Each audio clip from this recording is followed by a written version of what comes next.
Compte rendu de la 119e réunion du Conseil de ministres. Le président de la République, chef de l'État, Félix Antoine Tshisekedi Tshilombo, a présidé ce vendredi 10 novembre 2023 à la Cité des Lunes africaines, la 119e réunion du Conseil de ministres. 4 points étaient inscrits à l'ordre du jour, à savoir 1. Communication du président de la République, chef de l'État. 2. Points d'information. 3. Approbation d'un relevé des décisions du Conseil de ministres. 4. Examen et adoption de textes. La communication du président de la République a porté sur 4 points principaux, à savoir 1. De sa participation au sommet extraordinaire de la Troïka, de l'organe de la communauté de développement de l'Afrique australe. Le président de la République est revenu sur sa participation le 4 novembre 2023 à Luanda, capitale de la République d'Angola, à un sommet extraordinaire de la Troïka de l'organe de la communauté de développement de l'Afrique australe.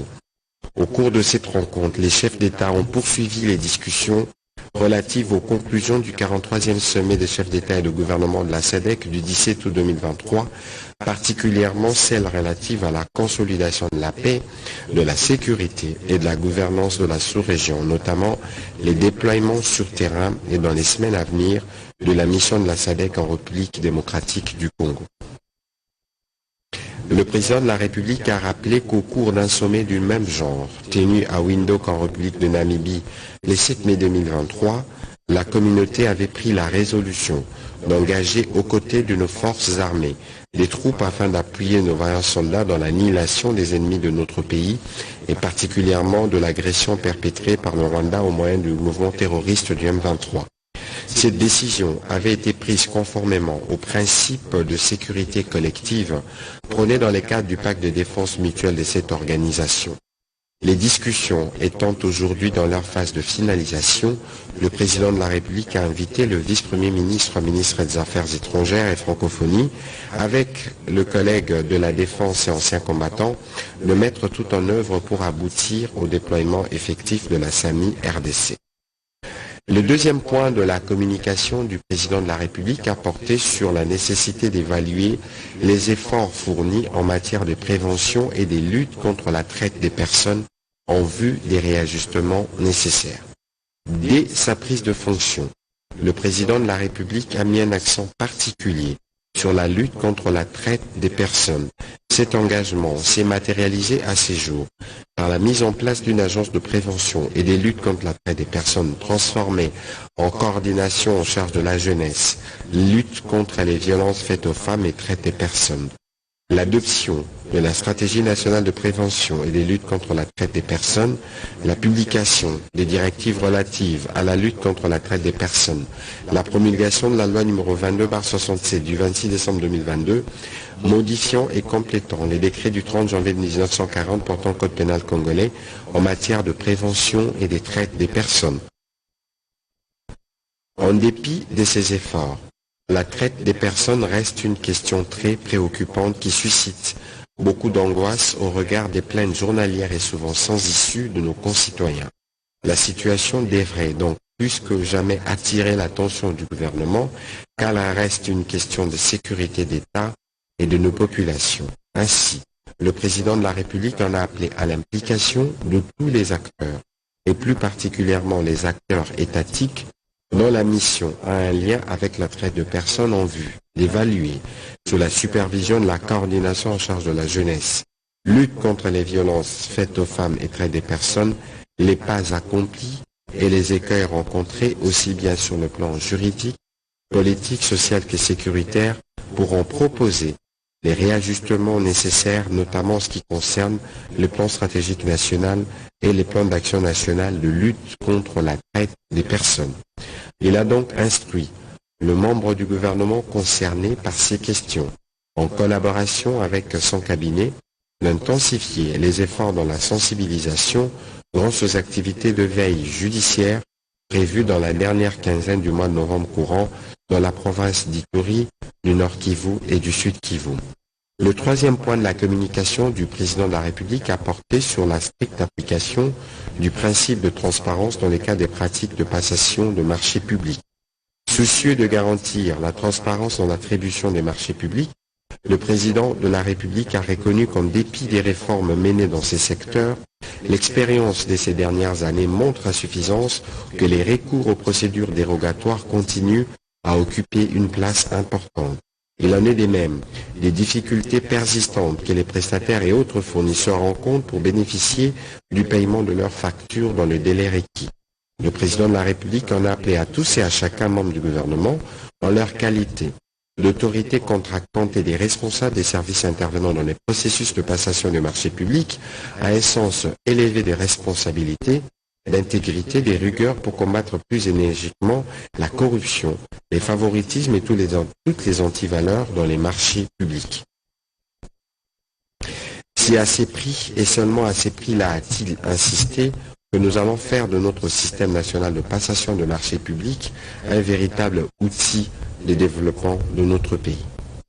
Le quatrième point de la communication du président de la République a porté sur la réforme de l'Académie diplomatique congolaise. Au regard du rôle stratégique que notre pays doit jouer en Afrique et dans le monde et considérant les besoins de renforcer notre machine diplomatique et au-delà des recommandations formulées au cours de la conférence diplomatique, le président de la République a encouragé la réforme de l'Académie diplomatique. S'appuyant sur le modèle poursuivi par l'École nationale d'administration, qui concourt chaque année à la formation des cadres et agents appelés à la suite à intégrer la fonction publique, il conviendrait que l'Académie diplomatique congolaise intègre une section dite l'élite, accessible uniquement sur concours et avec étude préalable du dossier des candidats qui s'attellerait à former des diplomates congolais du futur. Composée des jeunes diplômés ou professionnels excédant pas l'âge de 32 ans et détenteurs d'un diplôme universitaire du deuxième cycle, cette section aura pour but de fournir aux institutions et autres administrations du domaine des relations extérieures des agents de haut niveau attestant d'une spécialisation autant sur des branches spécifiques des relations internationales et de la diplomatie que sur des zones géographiques et questions politiques précises. Une telle réforme, allant plus loin que le simple renforcement de capacités, s'avère cruciale. Admis pour une durée de 2 années, chacune d'elles sanctionnée par des stages pratiques effectués pour une durée de 4 mois auprès de nos représentations diplomatiques, ces stagiaires auront le privilège de conclure leur cursus par une affectation dans les postes diplomatiques, se rapportant à la spécialisation de chacun et conformément à un tableau organique et technique d'affectation et de rotation. Par ailleurs, ces aspirants diplomates se formeront au contact d'ambassadeurs en poste, des chefs des corps diplomates et fonctionnaires à la retraite, ayant évolué dans les domaines de souveraineté. Ceci avec l'appui des consultants nationaux et internationaux, notamment en matière de communication, afin de les préparer au mieux à la défense des intérêts de notre patrie, partout où ils seront discutés.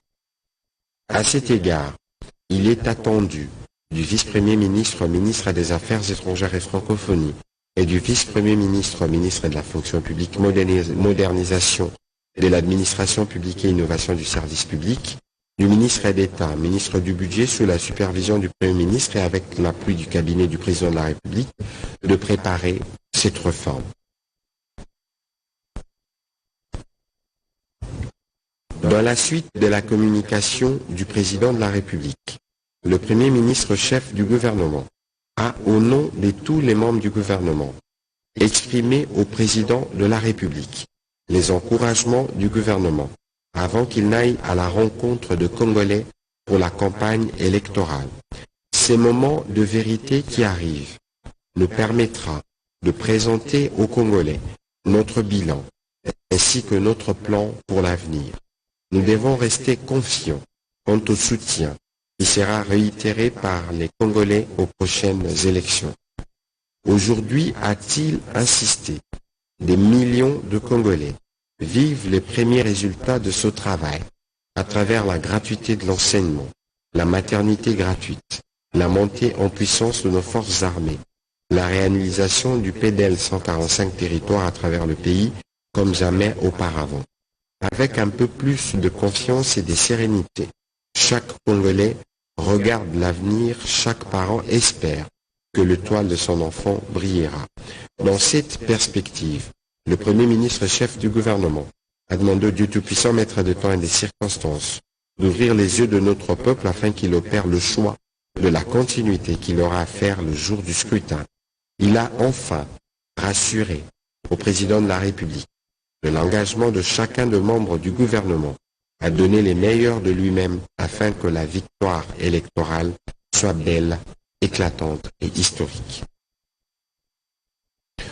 Au deuxième chapitre du Conseil de ministres de ce jour relatif au point d'information, État et administration du territoire, le vice-premier ministre, ministre de l'Intérieur, Sécurité et Affaires coutumières, a présenté au Conseil le rapport sur l'État et l'administration du territoire national. Au cours de la semaine qui s'achève, l'état d'esprit de la population est demeuré généralement calme sur l'ensemble du territoire national et a été marqué notamment par l'accueil favorable par l'opinion des déclarations du président de la CENI qui confirme la tenue des élections le 20 décembre prochain, au terme de sa visite en Corée du Sud pour s'assurer du respect des délais de livraison des kits électoraux commandés, l'intérêt manifeste de partenaires au regard du processus électoral en cours à l'approche en cours en République démocratique du Congo, l'attente de l'opinion concernant les différentes rencontres de la SADC en rapport avec le déploiement de sa force à l'est de la RDC et la satisfaction exprimée par les artistes et l'ensemble des mélomanes quant à la cérémonie du dévoilement du monument dédié à l'artiste musicien Shungu Wemba Diodi Papa Wemba par le président de la République chef de l'État à l'initiative de l'association Banakin que dirige M. Godard Motemona. C'était il y a 2 jours à Matongé. Dans le volet politique, le vice-premier ministre, ministre de l'Intérieur, a déploré des troubles à l'ordre public impliquant des militants des différents partis politiques dans les provinces du Haut-Katanga, du Kasaï, du Manième et du Sud-Kivu. Il a rappelé encore une fois la responsabilité des animateurs de partis politiques. Dans l'encadrement civique de leurs militants, le gouvernement, a-t-il insisté, ne ménagera aucun effort à travers les forces de défense et de sécurité pour sécuriser tout le processus électoral.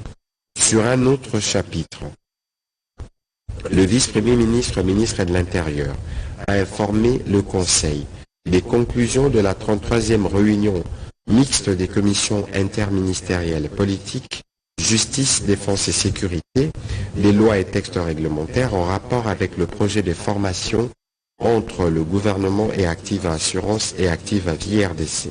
Au cours de cette réunion, il a été adopté la nécessité de la mise en œuvre de l'assurance en faveur de militaires, policiers et leurs dépendants, conformément à la vision du président de la République, tendant à assurer la protection spécifique à cette catégorie sociale en raison de la particularité de leur service, tout en accélérant la prise de mesures d'exécution prévues par la loi sur la couverture santé universelle.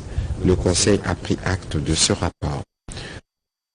Le vice-premier ministre, ministre de la Défense nationale, a quant à lui présenté au Conseil la situation sécuritaire qui demeure calme sur l'ensemble du pays, excepté dans quelques zones de la partie Est où les forces armées de la République démocratique du Congo demeurent vigilantes et déterminées à rétablir la paix et la sécurité ainsi que la restauration de l'autorité de l'État.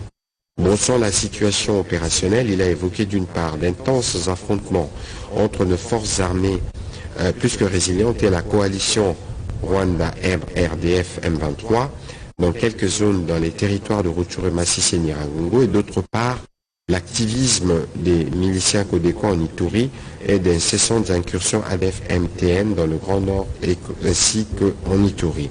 À l'ouest du pays, la situation demeure sous contrôle des forces de défense et de sécurité.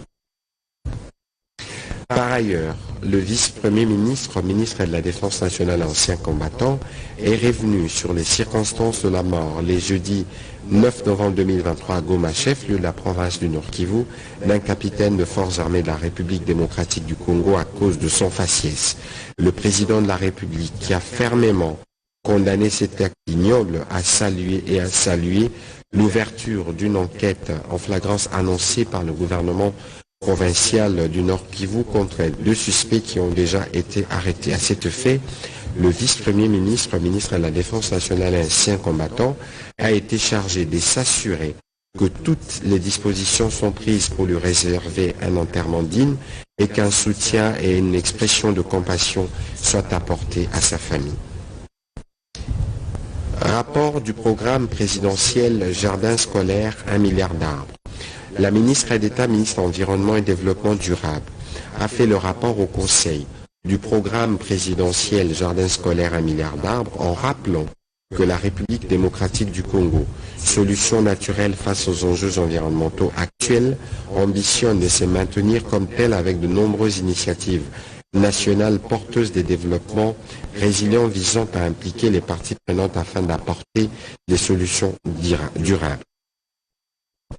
Les résultats du programme, financés entièrement par les trésors publics sous impulsion du président de la République, indiquent que 2122 hectares ont été reboisés dans 15 provinces en raison d'une moyenne de 100 hectares par province. Avec l'implication des autres parties prenantes, la ministre d'État, ministre de l'Environnement, a annoncé qu'un résultat de 89,4%, soit 894 082 425 arbres ont été plantés à ces jours sur le 1 milliard d'arbres annoncé.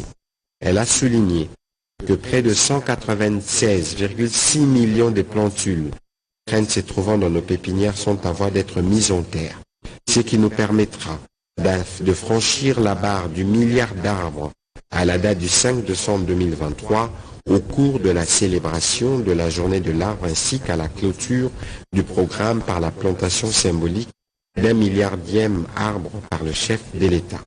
La ministre de l'Environnement a conclu son rapport en informant les membres du Conseil que la RDC dispose désormais d'une banque de données des restaurations de paysages forestiers géoréférencés logés à la direction technique des reboisements et horticulture. Il avait aussi fait part au Conseil des difficultés rencontrées dans les cadres des programmes de plantation de 1 milliard d'arbres. Le Conseil a pris acte de sa note d'information. Présentation du manuel des procédures de gestion des investissements. La ministre d'État, ministre du Plan, a fait la présentation du manuel de procédure de gestion des investissements en République démocratique du Congo. Elle a indiqué que ce manuel est un véritable outil de travail pour tous les acteurs de la chaîne de programmation et un support didactique pour les non-spécialistes de la technique de programmation du programme d'investissement public. Ces manuels de gestion des investissements viennent donc à point nommé pour baliser le chemin d'une planification, programmation, budgétisation et suivi-évaluation adéquate dans les contextes de migration vers le budget programme et ainsi corriger les erreurs identifiées en remettant les investissements publics sur la route du développement de notre pays. Il nécessite que soit concrétisé le renforcement des capacités des acteurs clés, à savoir le plan, les finances et les budgets. Ces textes viennent aussi compléter les mesures d'application du décret numéro 23/18 du 13 mai 2023 portant gestion des investissements publics qui permettra de booster la croissance et de promouvoir les développements durables nécessaires à l'amélioration de la qualité du cadre de vie des populations. Conformément à l'article 1 du dit décret, les détails relatifs à l'implémentation de ce cadre de gestion doivent être consignés dans un manuel de procédure fixé par arrêté du ministre ayant le plan dans ses attributions. La ministre d'État a aussi souligné que la signature de l'arrêté portant manuel de procédure qui porte tous les référentiels présents et à venir pour les différentes étapes du cycle de projet constitue aussi un repère structurel attendu d'ici fin décembre 2023 qui permettra à d'autres pays d'être éligibles aux facilités nous accordées par le FMI. Le Conseil a pris acte de cette note d'information. Création du fonds d'investissement stratégique. Le ministre des Finances a présenté au Conseil la note d'information relative à la création du fonds d'investissement stratégique de la République démocratique du Congo. En effet, le fonds aura pour objectif premier de gérer et de rentabiliser des actifs immobiliers spécifiques, notamment le centre financier et le centre de congrès. Il se positionnera également comme un partenaire de confiance pour les investisseurs. Dans ce cadre, il aura pour vocation de co-investir aux côtés de ces derniers dans divers projets stratégiques en fonction des potentielles opportunités. Au sujet de la forme juridique proposée, le fonds sera une société anonyme unipersonnelle, donc une société commerciale du portefeuille de l'État, placée sous la responsabilité du ministère des Finances. Une dotation initiale étatique de 25 millions de dollars sera allouée afin de permettre à ces structures de dégager une capacité d'investissement de 20 millions de dollars américains. Sur cette base, le fonds sera en position de réaliser sur fonds propres des premiers investissements permettant de démontrer la viabilité de son modèle. Le Conseil a pris acte de cette note d'information. État des lieux sommaires de la filière industrielle dans les recyclages de déchets de la ville de Kinshasa et projet de la chaîne de valeur de l'économie circulaire. Rappelons l'instruction du président de la République au cours de la 117e réunion du Conseil des ministres du 27 octobre 2023. Le ministre du Commerce extérieur, intervenant au nom de son collègue de l'industrie empêchée, a indiqué qu'il lui a été assigné de faire un état de lieu de l'ensemble de la filière industrielle dans les recyclages de déchets de matières plastiques et de proposer des mesures incitatives soutenues par une politique publique devant être dupliquée sur toute l'étendue de la République. Il en ressort que Kinshasa produit 10 000 tonnes de déchets solides par jour, dont 48% sont constitués de matières plastiques, 15% de terre et céramique et 11% de plastique. Malgré les quelques initiatives enregistrées dans la capitale, la quantité de plastiques non recyclés demeure encore énorme et la quantité de plastiques importés est croissante. Les autres types de déchets, épaves des véhicules, pneus, appareils électroménagers des rébus sont également considérés dans l'approche de l'élimination visant à épargner les communes de la capitale de continuer à subir des spectacles dégradants et inadmissibles des déchets qui jonchent les rues, les caniveaux et les cours d'eau. En exécution de l'instruction du président de la République, le ministre de l'Industrie, représenté par son collègue du Commerce extérieur, a informé qu'une task force a été mise en place et regroupe les instances compétentes dans la gestion de ces problèmes des sociétés. Il a aussi passé en revue une batterie des mesures urgentes préconisées à court, moyen et long terme, lesquelles ont été soumises à la décision du gouvernement. Le Conseil a pris acte de cette note d'information. Deux notes relatives au secteur de la recherche scientifique. Le ministre de l'Agriculture, intervenant au nom du ministre de la Recherche scientifique et de l'innovation technologique en mission, a présenté au Conseil deux notes d'information portant respectivement sur le rapport synthèse des travaux de la 67e session de la Conférence générale de l'Agence internationale de l'énergie atomique, tenue du 25 au 29 septembre 2003 à Vienne en Autriche, ainsi que les rapports d'évaluation des inventions, innovations au conclave du génie scientifique congolais.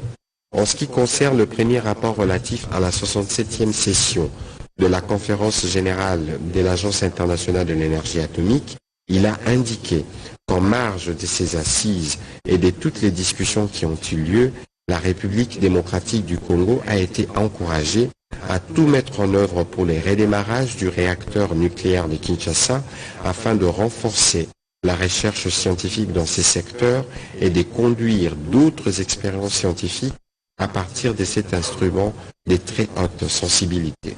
Notre pays a été également encouragé à lancer des travaux de construction d'un centre multidisciplinaire de diagnostic et de radiothérapie sur les sites attribués par l'Université de Kinshasa.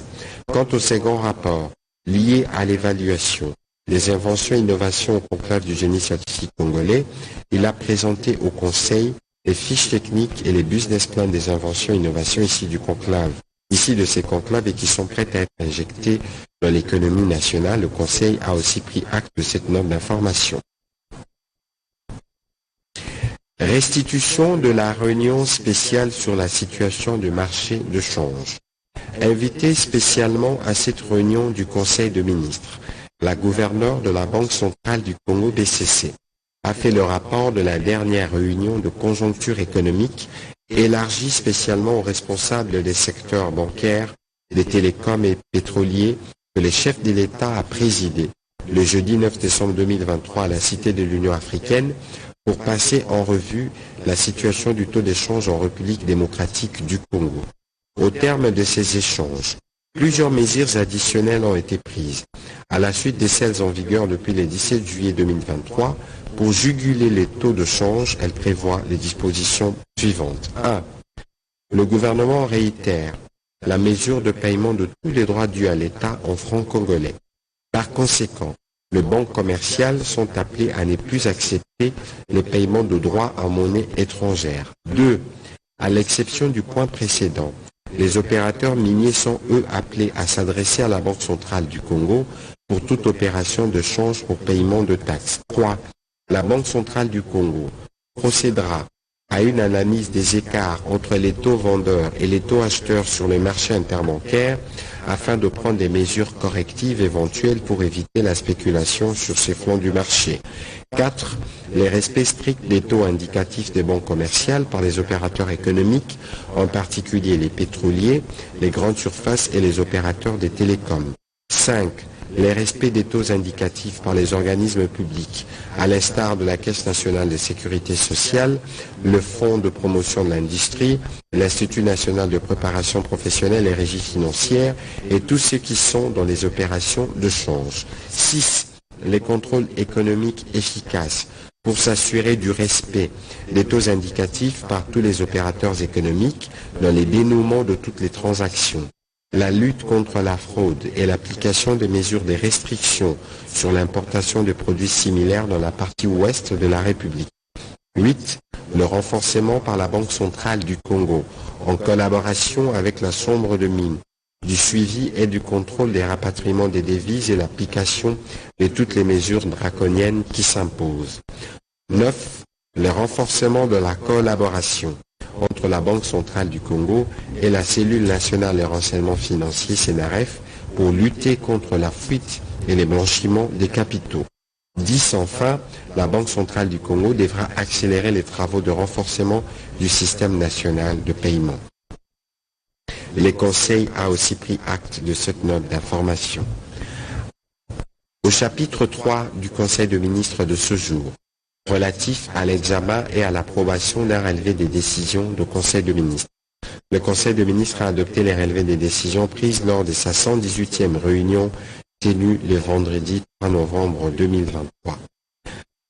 Dernier chapitre du Conseil de ministres de ce jour relatif à l'examen et à l'adoption des textes. 5 textes ont été adoptés. 1. Projet d'ordonnance.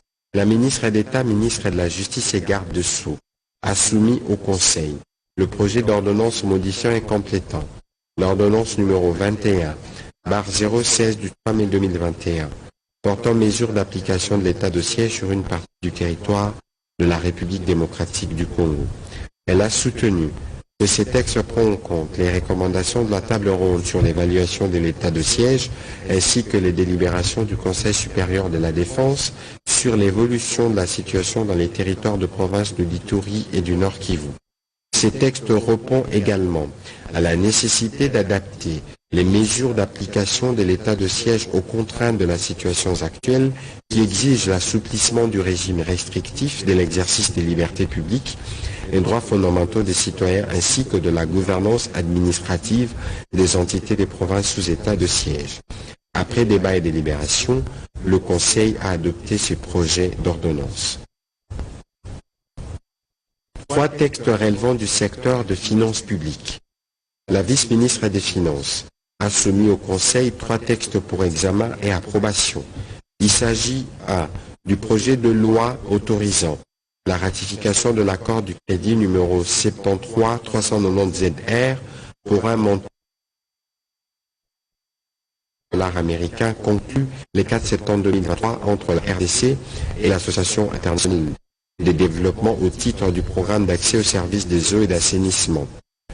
2. Le projet de loi autorisant la ratification de l'accord de crédit numéro 73-340-ZR pour un montant de $290 millions américains conclu le 4 septembre 2023 entre la RDC et l'Association internationale de développement au titre du programme d'investissement pour la forêt et la restauration de savane. 3. Projet d'ordonnance portant approbation de l'accord de don numéro TFC 1384-ZR pour un montant de 10 millions de dollars américains du 4 septembre 2023 conclu entre la République démocratique du Congo et l'Association internationale de développement au titre du programme d'investissement pour la forêt et la restauration des savanes. Après débat et délibération, ces 3 projets de textes ont été adoptés. Projet de loi portant utilisation sûre, sécurité et pacifique des rayonnements ionisants et des applications nucléaires.